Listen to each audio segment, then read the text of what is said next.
30 एप्रिलला कंबाईनची पूर्वपरीक्षा होणार आहे आणि या कंबाईनच्या पूर्वपरीक्षेमध्ये ऑलमोस्ट आपल्याकडे जेवढे सब्जेक्ट आहे प्रत्येक सब्जेक्टचं रोज तुमच्यापर्यंत स्ट्रॅटेजी पोहोचवणार आहे. सो या मिशन 30 एप्रिलमध्ये ऑलमोस्ट आपण जे काही चर्चा करणार आहोत ती चर्चा यासाठीच असणार आहे. जी 90 दिवस आपल्याकडे बाकी आहेत आणि 8 विषय आहेत. सो हे 8 विषय कशा पद्धतीने आपल्याला करायचे आहेत, कंप्लीट पॉसिबल आहे का, ठीक आहे. त्यानंतर आजची जी स्ट्रॅटेजी जी घेऊन आलेलो आहे ती इकॉनॉमिक्सची घेऊन आलेलो आहे. सो इकॉनॉमिक्समध्ये आपण ही चर्चा करणार आहोत. हा विषय महत्त्वाचा का आहे, सध्याचा ट्रेंड का आहे, ठीक आहे. पूर्व आणि मुख्य परीक्षेमध्ये कोणती स्टार पॉईंट्स आहे की ज्याच्यावर MPSC वारंवार प्रश्न विचारत असते, ठीक आहे. अभ्यास कसा करायचा आहे, कोणते संदर्भ आपल्याला वाचायचे आहेत. त्यानंतर आपण इम्पॉर्टन्स या सब्जेक्टचं बघणार आहे जे पूर्वपरीक्षेमध्ये विचारण्यात आलेले प्रश्नांवरून ठरवणार आहेत. पूर्वपरीक्षेचा सिलेबस, मुख्य परीक्षेचा नवीन अपडेट सिलेबस, त्यानुसार एकत्रित जे महत्त्वाचे मुद्दे आहेत म्हणजे पूर्वपरीक्षा आणि मुख्य परीक्षा एकत्रित जर केलं तर 90% सिलेबस हा एकत्रित पद्धतीने अभ्यास करता येतो. आता 2022चा पूर्वपरीक्षेचा जी बी ग्रुप आहे त्याची पूर्वपरीक्षेमध्ये जे महत्त्वाचे मुद्दे आहेत त्याच्यात विचारण्यात आलेले प्रश्न, ठीक आहे. 2021मध्ये जे मुद्दे आहेत महत्त्वाचे त्यांच्यावर विचारण्यात आलेले प्रश्न आणि 2020मध्ये जे काही महत्त्वाचे मुद्दे आहेत त्यांच्यावर पण विचारण्यात आलेले टोटल प्रश्न, अशा पद्धतीने आपण आज चर्चा करणार आहोत. 30 एप्रिलला आपली एक फास्ट ट्रॅक कोर्ससाठीचं एक सेमिनार आहे, तुम्ही तो अटेंड करू शकतात. सो आजच्या सेशनमध्ये बघा इम्पॉर्टंट पॉईंट काय आहे डिस्कशन करण्यासाठी. सो 30 एप्रिलमध्ये जी पूर्वपरीक्षा होणार आहेत त्याच्यासाठी आपल्याकडे 90 दिवस बाकी आहेत. ह्या 90 दिवसामध्ये जे ॲनालिसिस करून तुमच्यापर्यंत पोहोचण्याचा जो प्रयत्न आहे तो कशावरून आहेत तर हा MPSCने जो दिला गेलेला अभ्यासक्रम आणि मागील ज्या प्रश्नपत्रिका आहे यांच्यावरून आपण एक स्ट्रॅटेजी ठरवतो आणि आपल्याकडे पुढची एक वाटचाल आपल्याला कळत असते. सो यामध्ये बऱ्याचदा मुलं काय करतात आणि हेच करायला थोडंसं इग्नोर करतात. खरं तर काय होतं मग त्याच्याने परिणाम असा होतो की पूर्वपरीक्षेमध्ये आपल्याला स्कोर येत नाही आहे आणि आपण फेल होत असतो. मित्रांनो हे लक्षात घ्या, आपल्याजवळ जे उपलब्ध आहे म्हणजे काय उपलब्ध आहे, अभ्यासक्रम आणि मागच्या प्रश्नपत्रिका, हे जर तुम्ही व्यवस्थित जर केलं ना तर ऑफकोर्स तुम्हाला पैकीच्या पैकी मार्क्स मिळता येऊ शकतात. ही पॉसिबिलिटी आहे तसं. तर 90 दिवसामध्ये जी 8 सब्जेक्ट आहे ती कव्हर करणं पॉसिबल आहे का. बघा मित्रांनो, मिशन इम्पॉसिबलमध्ये एक सुंदर स्टेटमेंट आहे, ठीक आहे. Extreme situation calls for extreme measures. म्हणजे याचा अर्थ असा आहे की एक्स्ट्रीम सिच्युएशन किती असू द्या, किती अवघड परिस्थिती असू द्या, आपल्याला सोप्या पद्धतीने मार्ग काढता येतो, ठीक आहे. सो मग माझं असं वैयक्तिक मत आहे की 8 सब्जेक्ट शक्य आहे. कशा पद्धतीने करायचं, फक्त तुम्ही यूट्यूब चॅनलला सबस्क्राईब करा, लाईक करा. इथून पुढे मी व्हिडिओ टाकणार आहेत, प्रत्येक विषयाची स्ट्रॅटेजी तुमच्यापर्यंत पोहोचवणार आहे. तसं इकॉनॉमीची स्ट्रॅटेजी आज डिस्कस करणार आहे. या इकॉनॉमीच्या स्ट्रॅटेजीमध्ये का महत्त्वाचा विषय आहे, सध्याचा ट्रेंड का आहे, पूर्व आणि मुख्य परीक्षेचे कोणते इम्पॉर्टंट पॉईंट्स आहेत ज्यांच्यावर MPSC वारंवार प्रश्न विचारत असते, अभ्यास कसा करायचा आणि संदर्भ कोणते आहेत. मग आता महत्त्वाचा विषय जो आहे ते जर बघितलं गेलं तर ते आपण खरं तर प्रश्नांवरून डिस्कस करणार आहेत. 2022मध्ये 15 प्रश्न विचारण्यात आलेले ग्रुप बीच्या पूर्वपरीक्षेमध्ये, 2021मध्ये 13 प्रश्न विचारण्यात आलेले, पुन्हा 2020मध्ये 15 प्रश्न विचारण्यात आलेले आहे. आपण असं कन्सिडर करू शकतो ऑन अन ॲव्हरेज 100पैकी 14 ते 15 प्रश्न हे इकॉनॉमिक्स सेक्शनवर विचारले जातात आणि आपल्याला माहिती आहे की 55 ते 60चा जो काही कटअप असतो त्यापैकी 15 ते 20% कॉन्ट्रिब्युशन इकॉनॉमिक्स या सेक्शनचं असतं. ऑफकोर्स मग इम्पॉर्टंट जास्तच आहे तसं पूर्वपरीक्षेमध्ये सुद्धा आणि मुख्य परीक्षेमध्ये सुद्धा. आता पूर्वपरीक्षेचा जर सिलेबस बघितला हा तो दिलेला आहे बघा. भारतीय अर्थव्यवस्था, त्याच्यामध्ये राष्ट्रीय उत्पन्न आहे, शेती आहे, उद्योग आहे, परकीय व्यापार आहे, बँकिंग आहे, लोकसंख्या आहे, दारिद्र्य व बेरोजगारी आहे, मुद्रा आहे, राजकोषीय नीती दिला गेलेला आहे. दुसरा पॉईंट आहे शासकीय अर्थव्यवस्था. शासकीय अर्थव्यवस्थेमध्ये अर्थसंकल्प, लेखा आणि लेखापरीक्षण हे टॉपिक दिलेले आहेत. मुख्य परीक्षेचा जो नवीन अपडेट सिलेबस होऊन आलेला आहे त्याच्यामध्ये तुम्हाला माहिती आहे की ह्या अपडेट सिलेबसमध्ये नवीन पॉईंट्स टाकण्यात आलेले इकॉनॉमिक्सची ती अशी आहेत बघा. अर्थव्यवस्था व नियोजन, विकासविषयक अर्थव्यवस्था आणि त्याच्यामध्ये ही पॉईंट दिले गेलेले समग्र लक्ष अर्थव्यवस्था, ठीक आहे. वृद्धी व विकास हे सार्वजनिक वित्त, आंतरराष्ट्रीय व्यापारी, आंतरराष्ट्रीय भांडवल आहे, ठीक आहे. त्यानंतर भारतीय अर्थव्यवस्था आहे, त्याच्यामध्ये भारतीय अर्थव्यवस्था आव्हाने कोणती आहेत, आर्थिक सुधारणा आपण त्यामध्ये डिस्कस करणार आहोत, ठीक आहे. भारतीय शेती आहे, ग्रामीण विकास, सहकार, मौद्रिक धोरण, वित्तीय क्षेत्र, सार्वजनिक वित्त व वित्तीय संस्था आहे, उद्योग व सेवा क्षेत्र आहे, पायाभूत सुविधांचा विकास आहे, आंतरराष्ट्रीय व्यापार व भांडवल आहे, महाराष्ट्राची अर्थव्यवस्था. आता यामध्ये बघा जो पॉईंट राष्ट्रीय उत्पन्न इथं दिला गेलेला आहे ना तो पॉईंट मुख्य परीक्षेमध्ये सुद्धा दिलेला आहे आणि तो पॉईंट जर बघितला गेला याच्यामध्ये समग्र लक्षी अर्थव्यवस्थेमध्ये हा पॉईंट सांगण्यात आलेला आहे. वृद्धी आणि विकास ही एकत्रित इथं टॉपिक होत असतात. दोघांचं जर कॉम्बिनेशन केलं आणि मर्ज जर केलं ना तर ऑलमोस्ट 80 ते 90% हा सिलेबस एकत्रित पद्धतीने आपल्याला करता येतो आणि त्यातनं मी ही कॉमन टॉपिक्स काढलेले आहेत. कशा पद्धतीने आपल्याला 90% सिलेबस एकत्रित पद्धतीने करता येणार आहे आणि इतर वेगळे टॉपिक्स आहे की जे सेपरेट असणार आहे. आता मग प्री आणि मुख्य परीक्षेचं एकत्रित केलेले टॉपिक्स कोणते आहेत, मग अभ्यास पण आपल्याला तशाच पद्धतीने करायचा आहे. त्यामध्ये बघा राष्ट्रीय उत्पन्न आणि जो मुख्यचा वृद्धी आणि विकास आहे ना तो एकत्र करायचा तसं. ठीक आहे. पुन्हा पूर्वपरीक्षेमध्ये दिलेला शेती आणि मुख्य परीक्षेमध्ये दिलेला भारतीय शेती व ग्रामीण विकास. ठीक आहे. पूर्वपरीक्षेमध्ये उद्योग दिलेला आहे, तर मुख्य परीक्षेमध्ये उद्योग व सेवा क्षेत्र दिलेलं आहे. पूर्वपरीक्षेमध्ये परकीय व्यापार दिलेला आहे, तर मुख्य परीक्षेमध्ये आंतरराष्ट्रीय व्यापार व भांडवल दिलेलं आहे. पूर्वपरीक्षेमध्ये बँकिंग दिलेलं आहे, मुख्य परीक्षेमध्ये मौद्रिक व वित्तीय सेवा क्षेत्र दिलेलं आहे. ठीक आहे. अर्थसंकल्प लेखा पूर्वपरीक्षेमध्ये दिलेला आहे, मुख्य परीक्षेमध्ये सार्वजनिक वित्त हा टॉपिक दिलेला आहे तसं. ठीक आहे. तुम्ही बघू शकतात आणि मी हे एकत्रित कंपाईल करून दिलेलं आहे तुमच्याकडे. आणि एकत्रित अजून इतर कोणते टॉपिक्स आहेत, अदर टॉपिक जर बघितले गेले मग ते तुम्हाला सेपरेटली करायचे. ते कोणते, लेखा परीक्षण असेल, कॅगवर प्रश्न विचारला जातो, लोकसंख्या आहे, दारिद्र्य व बेरोजगारी आहे, पायाभूत सुविधा आहे आणि सहकार आहेत. ही टॉपिक एकत्रित पद्धतीने तुम्ही करायची आहे तसं. बघा ही टॉपिक मी जी दिलेली आहे ना ही टॉपिकच तुम्ही पहिले हात घाला आणि एकत्रित पद्धतीने तुम्ही तयारी करू शकतात. मग आता ही कुठून करायची आहे, आता प्रश्नांचं जर स्वरूप बघितलं ना आणि ही टॉपिक जर बघितली ना तर कोळंबे सरांचं पूर्वपरीक्षेला मोर दॅन इनफ होऊन जातं तसं. ठीक आहे. फक्त काही 2-3 टॉपिक्स अशी आहेत जसं की अर्थसंकल्प जर बघितला ना दरवर्षी नवीन बजेट नवी एखादी स्कीम्सवर प्रश्न अर्थसंकल्पाशी संबंधित विचारला जातो. ठीक आहे. किंवा परकीय व्यापारामध्ये नवीन जो ट्रेंड आहे ना त्याच्याशी संबंधित करंट अफेअर बेस्ड प्रश्न विचारला जाऊ शकतो. म्हणजे ती माहिती एक अपडेट असू शकते. बाकी कोळंबे सरांच्या पुस्तकमध्ये मोर दॅन इनफ आहे तसं ते तुम्ही पूर्वपरीक्षेमध्ये म्हणजे गरज भागून जाऊ शकते तसं. आलं लक्षात. फक्त मुख्य परीक्षेला आपल्याला नंतर बघता येईल म्हणजे वेळेनुसार तुम्ही ठरवा. ज्यांना खरं आपल्याकडे वेळ कमी आहे आणि आधी कोणी केलेलं नसेल तर माझं वैयक्तिक मत आहे की कोळंबे सरांचं केलं तरी चालेल. कारण देसले सरांचं जे पुस्तक आहे ते थोडंसं बऱ्यापैकी मोठं आहे आणि ते हँडल करणं थोडंसं मे बी डिफिकल्ट जाऊ शकतं. दोघांमधला डिफरन्स बघितला तर कोळंबे सरांचं पुस्तक छोटं आहे आणि किरण देसले सरांचं पुस्तक जर बघितलं ते मोठं आहे. कोळंबे सरांचं पुस्तक इझी आहे हँडल करायला, टॉपिक कट टू कट दिलेले आहेत त्याच्यामुळे कव्हर करायला पण सोपं आहेत आणि पूर्वपरीक्षेची गरज जी आहे ना ती कंप्लीट होऊ शकते. किरण देसले सरांचं टेक्स्टबुक जर बघितलं गेलं ना थोडंसं एक्स्ट्रा इन्फॉर्मेशन जास्त आहे आणि त्याच्यामध्ये थोडंसं टॉपिक्स पण एलॉबरेट जास्त केलेले आहेत. फक्त एकच गोष्ट चांगली आहे की त्याच्यामध्ये जे काही इमेजेस दिलेले आहेत आणि जे डायग्राम रिप्रेझेंटेशन केलेलं आहे ते खूप चांगल्या पद्धतीनं आहे. तसं पटकन त्याच्याने ग्रास्पिंग होतं. आणि किरण देसले सरांच्या बुक्समध्ये एकच गोष्ट की जो डेटा आहे ना तो एक्स्ट्रा दिलेला असतो आणि मॅथमॅटिकल कॅल्क्युलेशन करून एखादी टॉपिक कॉन्सेप्ट समजून सांगण्याचा प्रयत्न केलेला असतो. मे बी तिथे तुमचा वेळ जाऊ शकतो.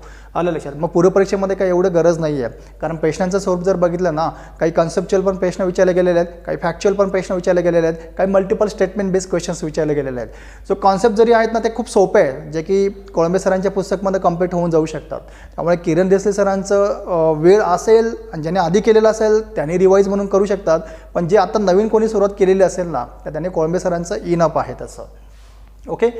आता 2022च्या पूर्वपरीक्षेमध्ये जी टॉपिक्सवर प्रश्न विचारण्यात आलेली ती बघा. 2022मध्ये जी पूर्वपरीक्षा झालेली आहे त्यामध्ये टॉपिक्स आणि प्रश्न. आता बँकिंग हा पहिला टॉपिक आहे. मी आता ह्या बाजूला टॉपिक्स दिलेले आहेत. ठीक आहे. ठीक आहे. टॉपिक्स बघा कोणते कोणते आहेत. बँकिंग, ठीक आहे, आर्थिक सुधारणा, परकीय व्यापार, अर्थसंकल्प, उद्योग, महालेखापाल, राजकोषीय धोरण, लेखा आणि भांडवली बाजार ही टॉपिक आहेत. बाकी पण अजून आहेत इकडे बेरोजगार आहे, लेखा आहे, शेती आहे, पंचवार्षिक योजना आहे, लोकसंख्या आहे, मौद्रिक धोरण आहे. आता बँकिंगवर काय प्रश्न विचारण्यात आलेला बघा. आता आपण यामध्ये जर बघितलं ना हे स्वरूप समजून घ्यायचं प्रश्नांचं आणि प्रश्नांचं स्वरूप जर बघितलं ना त्याच्यामध्ये वन लायनर क्वेश्चन जास्त आहेत बघा. निम्म्यापेक्षा जास्त क्वेश्चन्स वन लायनर आहेत. काही प्रश्न खूप कॉन्सेप्च्युअल आहेत पण ते सोप्या पद्धतीने समजून जातं तसं आणि काही प्रश्न मल्टिपल स्टेटमेंट्स आहेत.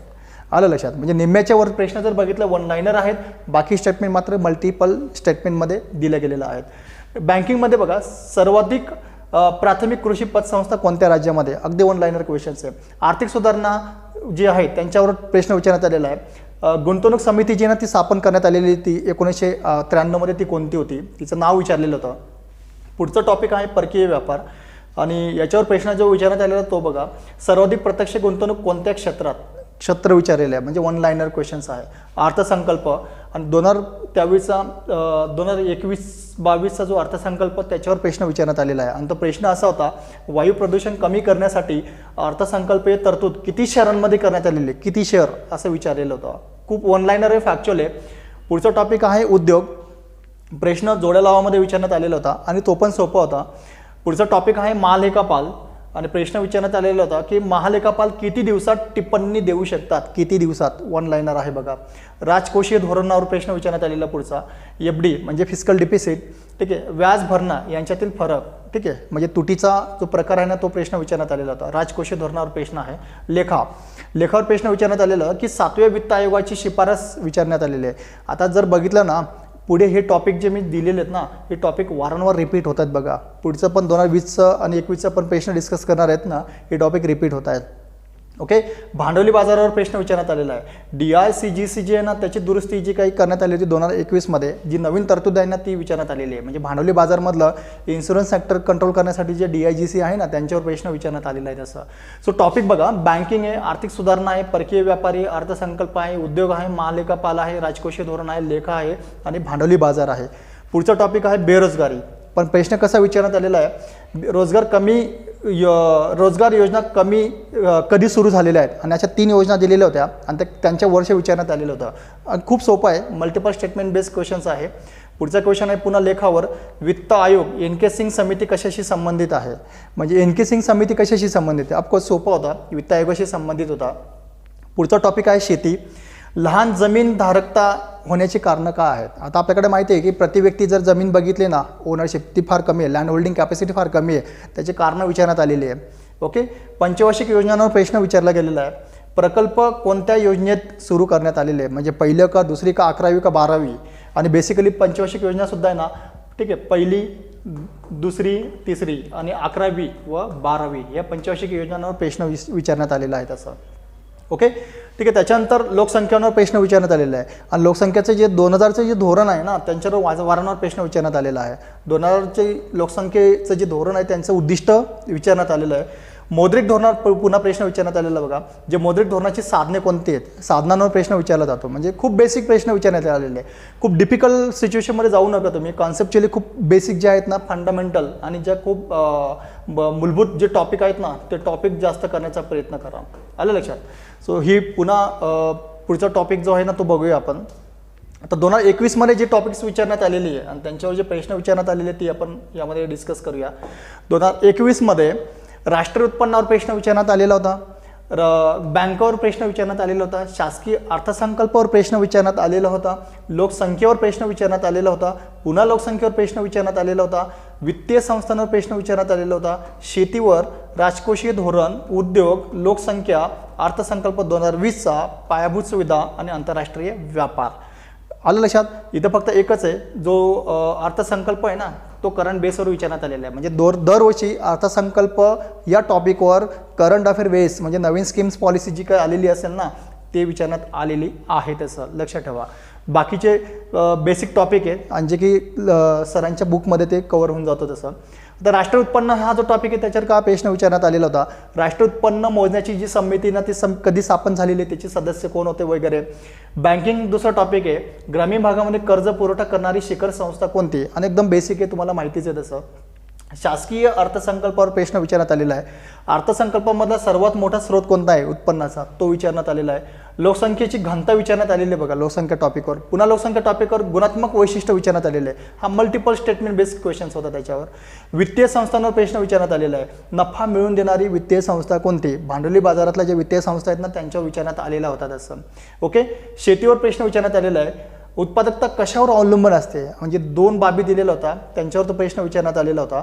राजकोषीय धोरण जे आहे ना FRBM त्याचे उद्दिष्ट काय आहेत, हा प्रश्न पुन्हा FRBM वर आतापर्यंत 3 वर्षामध्ये 2 वेळा प्रश्न विचारण्यात आलेला आहे. उद्योगवर प्रश्न विचारण्यात का आलेला बघा. सेजचे वैशिष्ट्य काय आहेत, स्पेशल इकॉनॉमिक झोन जे आहे ना त्यांचं वैशिष्ट्य काय आहेत. पुन्हा लोकसंख्येवर प्रश्न बघा काय विचारण्यात आलेले. बाल मृत्यू दर म्हणजे काय, म्हणजे किती बेसिक प्रश्न विचारलेला बघा. शिशु मृत्यू दर आणि बालमृत्यू दर यांच्यातला फरक तुम्ही लक्षातच ठेवा. ठीक आहे.